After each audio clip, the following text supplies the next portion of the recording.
në të ardhmen e sistemit demokratik. Në 11 maj duhet ndarë përsëri Shqipëria me BE-n në Europë brenda kësaj dekade. Shqiptarët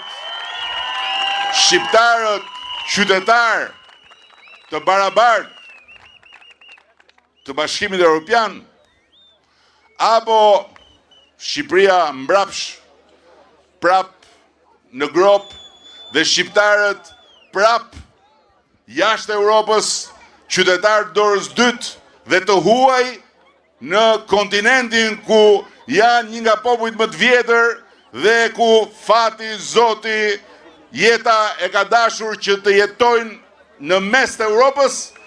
Kjo është zgjedhja e 11 majit. Dhe këtu nuk ka lidhje me sa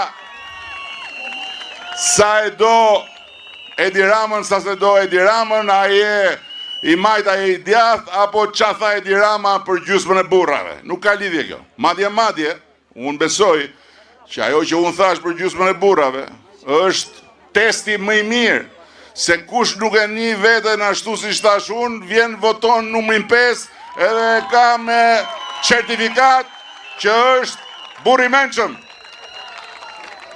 Kush shkon edhe hudhet në kënet, pastaj quajni si doni, se juve ja gjeni emrat më bukur se unë.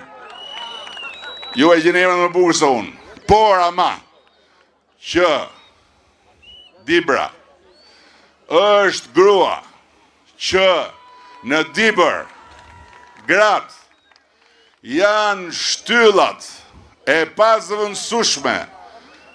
Këtë unë nuk e diskutoj fare, edhe sigur ta di se gjithë burrat vendosin që të më kthejnë kurrizin.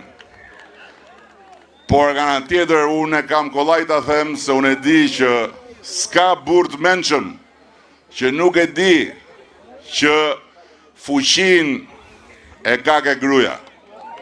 Nuk ka.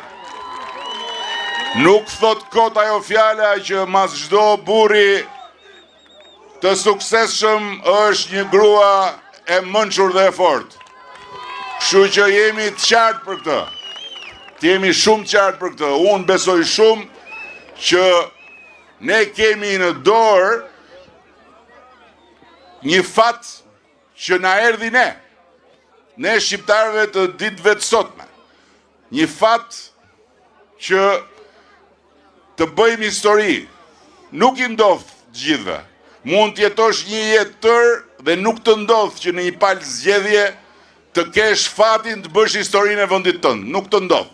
Ne na ka ardhur në dorë që me votën për 4 vitet e ardhshme të përcaktojmë dhe historinë e Shqipërisë për pjesën e mbetur të këtij shekulli, duke përcaktuar që Shqipëria duhet i mbylli negociatat me Bashkimin Evropian, brenda 2027-s duhet bëhet antare e Bashkimit Evropian, dhe të gjithë shqiptarët duhet ta marrin atë pasaportën evropiane, që është